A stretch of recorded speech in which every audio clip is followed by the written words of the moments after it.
Mesdames et messieurs, téléspectateurs des canaux Congo Télévision, nous nous retrouvons pour notre émission Cœur de la question. Nous allons parler de la gouvernance politique, économique et sociale dans la province de l'Équateur. Et pour le faire, nous avons comme invité l'honorable Anthony Bomboko Mwamba. Il est député élu du MLC pour la ville de Mbandaka. Il est président fédéral du mouvement de libération du Congo pour la province de l'Équateur. Bienvenue en tout cas à ce programme, honorable Anthony Mwamba. Merci beaucoup, monsieur JR. Bonsoir. Ok, bonsoir, honorable. Avant de pouvoir attaquer la gouvernance dans la province de l'Équateur, nous allons d'abord nous intéresser à votre parti politique, le MLC. Vous avez été nommé par le président national comme nouveau président fédéral de son parti dans la province de l'Équateur. Dites-nous un peu dans quel état vous avez trouvé le mouvement de libération du Congo dans la province de l'Équateur. Bon, il est difficile de parler du passé, mais j'ai trouvé les partis dans un état où les choses ne marchaient pas. Les choses ne marchaient pas puisqu'il a fallu visiter tous les territoires et nous avons commencé par les territoires de Bikoro, Bomongo, Ngende et constaté que depuis que le MNC là, aucun président n'a foulé ce pied dans tous ces territoires. Mais nous sommes en train de nous battre. Nous sommes en train de nous battre pour faire la supervision de tous les 7 territoires et nous y arriverons. Le constat, bon, vous savez, quand le chef n'est pas là, tout le monde semble être un peu découragé, mais je pense que pendant notre mandat, nous allons faire un effort d'encourager tout le monde de revenir dans le bon sens pour que les médecins aillent de l'avant. Oui, bon, vous êtes dans un parti politique de l'opposition. Nous savons nous tous que l'opposition ne gère pas, l'opposition n'a pas de moyens. Mais où est-ce que vous trouvez les moyens pour pouvoir en tout cas faire cette itinérance, cette tournée que vous entreprenez à travers les territoires de la province de l'Équateur? Je pense que, bien s'il n'a pas de moyens, mais c'est la volonté hier. Même par pagaie, ou par pied, par moto, j'y arriverai. Puisque si on attend les moyens ne viendront pas. C'est la volonté qui m'anime de le faire. Oui, bon, vous étiez sur le terrain. Je ne sais pas comment est-ce que vous avez trouvé les militants et militantes du MLC sur place, comment vous avez été accueillis et quel message vous avez transmis à de nombreux militants et militantes du parti cher Jean-Pierre Bemako. Oui, les partis, les militants sont là. Les MLC ne peut pas démontrer son militantisme à qui que ce soit. C'est naturel. À l'Équateur, c'est naturel. Et je suis arrivé, ils m'ont accueilli. Je pense qu'hier, vous avez vu les images. Mais le message que nous avons donné, c'est le message d'espoir. Nous avons pensé que les uns disaient que Jean-Pierre est parti pour de bon, mais Jean-Pierre est revenu. Et pour nos militants, c'était un signe d'encouragement. Et ils sont là, et nous sommes en train de nous battre pour que les élections à venir, nous puissions prendre, si pas la moitié, plus de la moitié des sièges. Voilà, vraiment, c'est ça. Nous affichez déjà des ambitions, des grandes victoires pour les MLC dans les prochaines échéances électorales. Ça, c'est qu'une parenthèse. Nous allons maintenant nous intéresser à la gouvernance dans la province de l'Équateur. Je rappelle que vous êtes député provincial du MLC, élu de Mbandaka dans la province de l'Équateur. Mais on se rend compte qu'il y a beaucoup de difficultés en Mbandaka, il y a beaucoup de problèmes en Mbandaka. Et si vous pouvez espérer nous faire l'état des lieux de la situation qui prévaut dans la province de l'Équateur, sur le plan de la gouvernance. Bon, si le plan de la gouvernance, la province de l'Équateur, rien ne marche, sur tous les plans. Si j'ose parler de la gouvernance, je pense que c'est tous les domaines. Que ce soit sécurité, la sécurité, c'est un peu, il y a une accalmie. Mais le reste, c'est du coïboï, et une démarche, le tantonnement, l'amateurisme au niveau de la province. On ne sait pas ce qu'on fait. Les recettes de la province, on ne sait pas les calculer. Les députés qui font le travail des exécutifs, donc dans tout, ça ne va pas. Ça ne va pas. Donc on peut dire que vous, députés provinciaux de la province de l'Équateur, vous n'avez pas mis à la tête de cette province les hommes qu'il faut, à la place qu'il faut. Oui, bon, en quelque sorte, on peut dire oui, mais vous savez, la corruption est la gangrène sociale. Si les gens se basent, se donnent une gouvernance sur base de la corruption, on ne peut qu'hériter de tels résultats. Puisque à l'Équateur, tous les votes qui a eu lieu, c'est sur base de la corruption, en commençant par les sénateurs, le gouverneur. Personne ne peut dire qu'il est passé là par les moyens propres. Ils sont passés par la corruption. Et c'est pour ça que nous avons maintenant une gouvernance basée sur la corruption. Bon, en fait, c'est qui corrompt qui, quoi? Le gouverneur corrompt les députés provinciaux pour qu'ils puissent garder silence pendant que la province est en train d'être pillée, saignée en blanc ou comment? Bon, je pense que c'est clair. Puisque quand les députés ne savent pas faire leur travail, quand ils ne savent pas que voici notre limite, vous pensez c'est quoi? Quand ils viennent en emploi au lieu de contrôler le gouvernement provincial, ils empêchent même la motion. Et il y a un député qui a interpellé un ministre, on empêche que le ministre puisse venir. À ce moment, nous allons comprendre quoi? Il y a la corruption. Mais apparemment, vous n'êtes pas dans la ligne de ceux qui sont corrompus ou qui sont complaisants vis-à-vis du gouverneur ou du gouvernement provincial, mais vous personnellement, qu'est-ce que vous faites pour quand même que l'Assemblée provinciale puisse faire son travail, c'est-à-dire de contrôler l'exécutif et pour que des solutions soient trouvées aux problèmes qui se posent? Oui, vous savez, hier, je suis le seul député qui n'a pas accepté un rond, un franc. Si je peux parler de ça, je n'ai pas accepté d'être corrompu. Et je l'ai dit, le monde m'attend. Que ce soit les sénateurs. Moi-même, j'ai été candidat gouverneur. On ne m'a pas voté puisqu'il n'avait pas l'argent pour corrompre. Mais on est venu me corrompre pour le sénatorial. Non, je votais pour le candidat du MLC. Et en même temps, je continue ma lutte. Je suis en train de lutter pour que je fasse mon travail. Mais c'est comme si c'était dilué dans l'eau. Qui m'écoute? Qui me sent? Mes compatriotes ont détourné notre travail. Donc vous êtes comme une goutte d'eau dans l'océan. C'est ça. Vous ne pesez pas. Non. Vous êtes seul. Oui, je suis seul. En termes de voix, je ne pèse pas. Mais mes mots pèsent. Mais en termes de voix, je ne suis rien.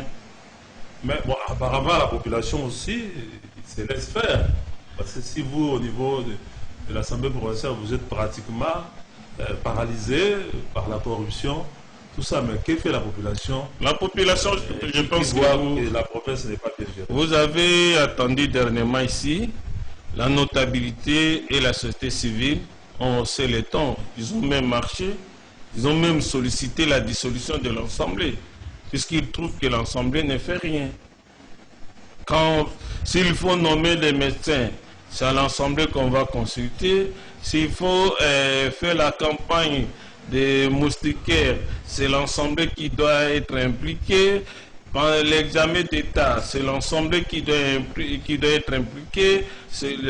Dans tout, on trouve la main de l'Assemblée. Donc l'Assemblée provinciale, au lieu de faire le travail législatif et de contrôler l'exécutif, fait le travail de l'exécutif. Il y a, bon, je peux dire qu'il y a compromission. Au lieu peut-être les gens travaillent par compromis, mais c'est maintenant la compromission. Donc on est dans un régime de confusion de pouvoir. L'exécutif et les législatifs sont ensemble. Une seule entité. Oui, oui. Bon, Honorable Anthony Mwamba, nous avions suivi aussi dans les journaux des canaux Congo Télévision hier. Nous avions vu les images des inondations dans la côte de l'Équateur, mais on en parle partout, Nord-Ubangi, Sud-Ubangi, Chopo, Mongala, mais nous sommes surpris d'apprendre par vous qu'il y a inondation là-bas, mais apparemment l'opinion nationale n'est pas mobilisée par rapport à ces. Oui, vous savez, JR, Mbandaka c'est la cuvette centrale. Donc quand il y a inondation partout, c'est pour dire qu'à Mbandaka il y a une inondation. C'est ce qui fait que nos députés nationaux, ils sont ici. Et que font-ils? Puisqu'il y a tel problème, ils ne sont pas ignorants de ça. Leurs sœurs, frères sont touchés. Mais Mbandaka et ses environs sont dans l'eau. Et aujourd'hui, nous ne savons pas que faire. Normalement, c'est une situation que le ministère de l'Action humanitaire devrait en faire état. Donc, ça il était dernièrement en tournée dans les provinces touchées par l'inondation. Est-ce qu'il n'est pas arrivé? Il n'est pas arrivé à Mbandaka. Il n'est pas arrivé à la province de l'Équateur. Partout, c'est inondé. Et les gens ne savent pas quoi faire. Vous voyez les vaches, les vaches ils sont en train de mettre ça dans les pirogues. Comment une vache peut vivre dans la pirogue? Les moutons, les cochons, tout ça, ça ne va pas. La situation est vraiment catastrophique. Bon, on dit, aide-toi les seuls t'aidera. Avant de passer au gouvernement central, il y a un gouvernement provincial. Est-ce que rien n'a été fait jusqu'à maintenant par le gouvernement provincial? Rien n'a été fait. Il y a l'inertie totale. Peut-être par manque de moyens. Mais par manque de moyens, il faut d'abord aller consoler le frère. Là, ils sont. Et après, vous cherchez les moyens. Vous ne le visitez pas. Vous ne le visitez pas. Je pense que c'est un abandon total.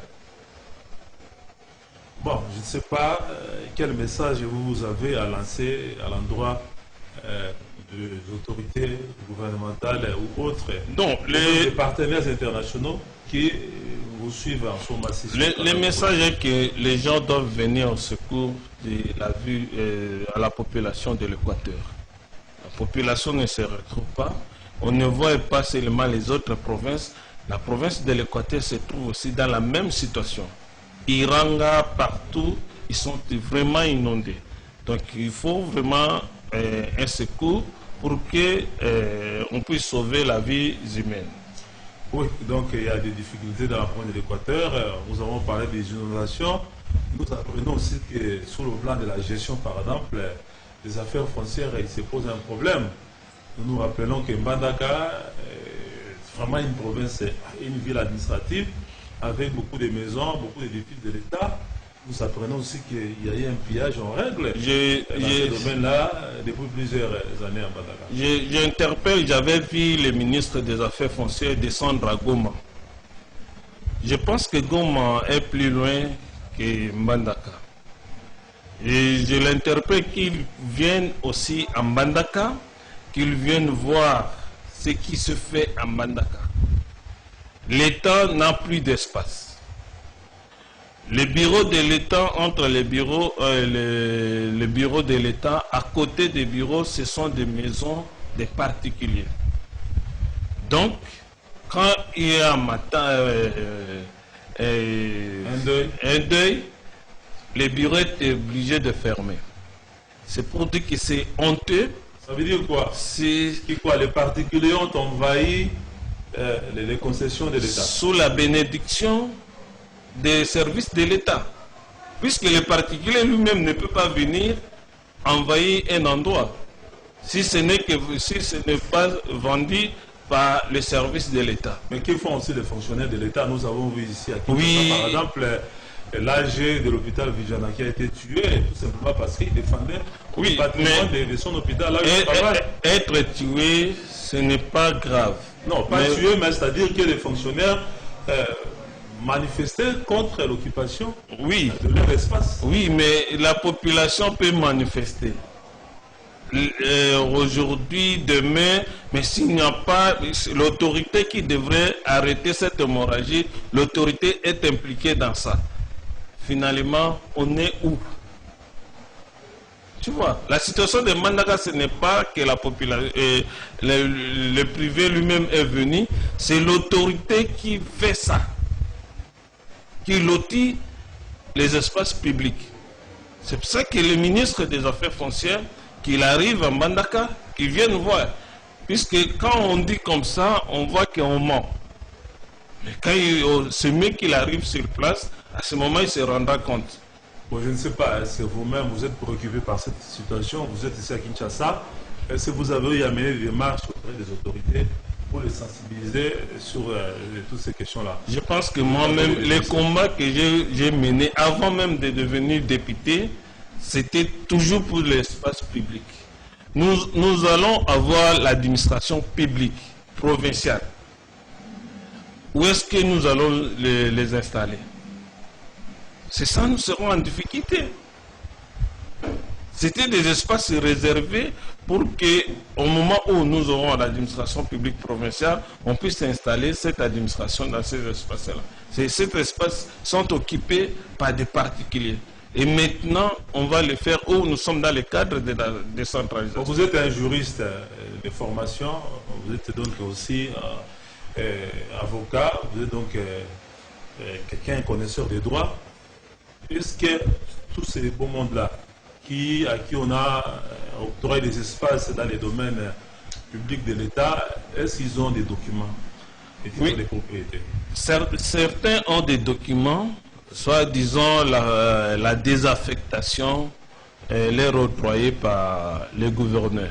Mais ils oublient que avant que le gouverneur puisse donner cette désaffectation, il faut un avis favorable de l'Assemblée provinciale. Or, l'Assemblée n'a jamais donné cet avis. Donc, ils ont mal acheté. Je pense qu'un jour, l'État va se réveiller, il va récupérer ces espaces publics. Pour vous qui connaissez un peu ces problèmes, ça remonte à quand? En tout cas, ça date de longtemps. Et depuis le deuxième gouverneur, c'était un peu timide. Mais ce dernier, c'est vraiment, il est venu achever.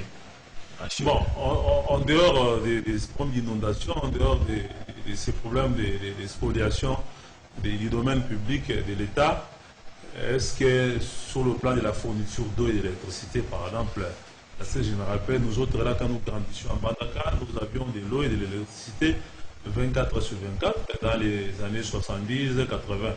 Je ne sais pas aujourd'hui, c'est à quel niveau vous qui vivez en Mbandaka, qui venez fraîchement en tout cas du Chauvier de Roi. En tout cas, je ne crains pas de vous dire que c'est le pire. Il n'y a rien du tout. L'eau, on tire du fleuve Congo, on distribue. Et l'électricité, n'en parlons même pas, ça n'existe pas. Si ce n'est que les particuliers qui ont des groupes électrogènes ou les panneaux solaires. Mais l'électricité comme ça, ça n'y est pas. Donc la SNE a fermé boutique à Mbandaka. Ok. Vous entendez parler? Oui, ok. Donc il n'y a que la régie des eaux qui fonctionne quand même. Mais comment? Ils tirent l'eau sans les traiter et distribuer de l'eau non traitée, non potable. Non potable. Donc la régie des eaux qui est censée apporter de l'eau potable à la population. Donc à Mbandaka, c'est de l'État. Il n'y a rien. C'est de l'eau non potable. Non potable. Que la population, et ça n'arrive pas aussi chez tout le monde. Et les gens payent pour cette eau non traitée. Qu'est-ce qu'ils font? Ils vont faire.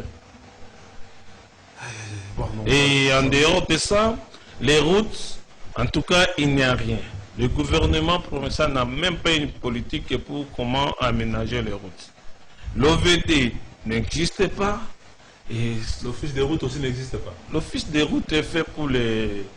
pour l'arrière-pays. Pour l'arrière-pays. Mais dans la ville, il n'y a rien. Rien ne fonctionne. Les érosions envahissent le terrain et sans politique. Et les petits enfants qui payent les taximens, qui payent même la taxe ou les vignettes, n'en trouvent pas gain de cause. Finalement, on ne sait pas, nous sommes dans quelle gouvernance. si ce n'est que la corruption qui domine tout. Bon, je ne sais pas, vous êtes élu de Mbandaka, vous avez dit tantôt que vous comptiez aussi, vous étiez candidat gouverneur, c'est que si jamais vous étiez élu, vous aurez dû aussi apporter des solutions à tous ces problèmes. Je ne sais pas, à votre niveau, qu'est-ce qui doit être fait pour trouver une solution pour mettre fin à cette situation? J'avais une vision pour l'Équateur. J'avais une vision pour l'Équateur, mais hélas, je ne suis pas arrivé et je continue à garder cette vision. Non, bon, vous avez cette vision-là, vous pouvez quand même dire aujourd'hui, proposer quand même quelques solutions. Oui, mais on a proposé au gouverneur. Comme quoi, par exemple? Les moyens de bord, les recettes générées par la DGAPEC devraient être priorisées. Si on peut mettre ça dans tel secteur ou bien autre secteur. Mais rien ne se fait, on ne sait pas où commencer, on ne sait pas où on va terminer.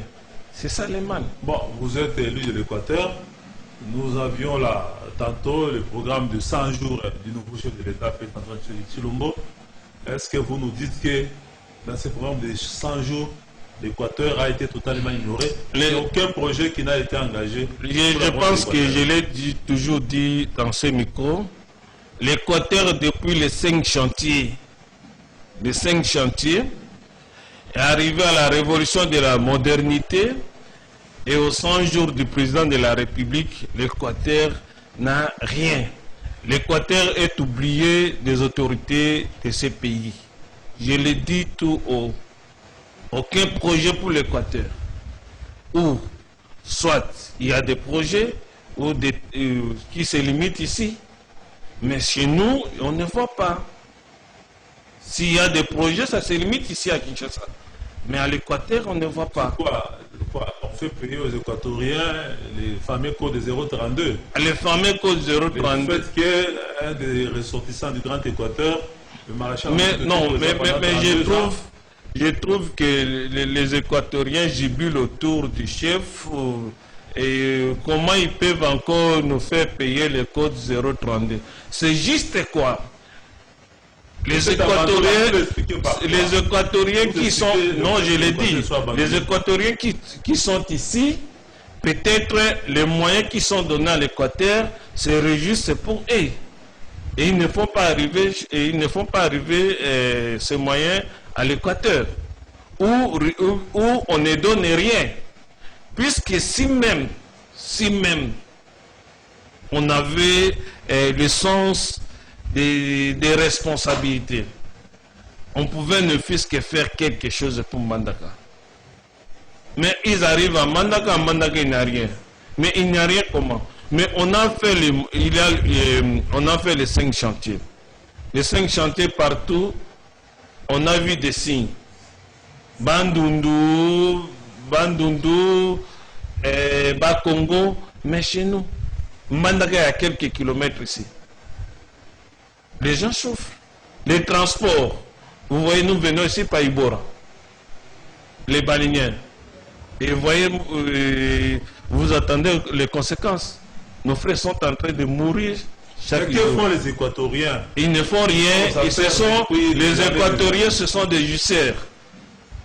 Mais pour penser à leur coin, ils ne font rien. Ils ne font rien. Est-ce que vous-même, en tant qu'Équatorien, est-ce que vous n'avez pas eu à mener un plaidoyer auprès des Équatoriens? Mes chers, on organise même une conférence. Je l'ai toujours dit, il faut que l'Équateur organise une conférence économique et tous les fils de l'Équateur puissent se retrouver et parler du développement de l'Équateur. Mais je n'ai pas les moyens. Ceux qui ont des moyens, ils n'ont qu'à organiser ça. Mais avec... Si vous n'avez pas de moyens, vous pouvez donner les idées, non? Oui, c'est ça, les idées sont là. Les idées sont là. Mais ceux qui détiennent les moyens, ils disent quoi? On n'attend rien. Quand les autres réclament pour leur province, mais nos députés qui sont ici, nous ne les attendons pas. Nous n'attendons pas. Mais ils attendent et quand ça barre de là, ils commencent à venir. Oh non, apaisez-vous, c'est ça. Ça veut dire que les députés nationaux, par exemple, qui ont été élus par la population de l'Équateur, est-ce qu'ils sont en collaboration et puis ils ont abandonné leur base? Oui, mais puisque nous sommes là, nous sommes les députés provinciaux, on n'a jamais vu un député provincial ou les députés provinciaux descendre là. Les sénateurs, les députés nationaux, ils ne viennent pas. On ne le voit pas.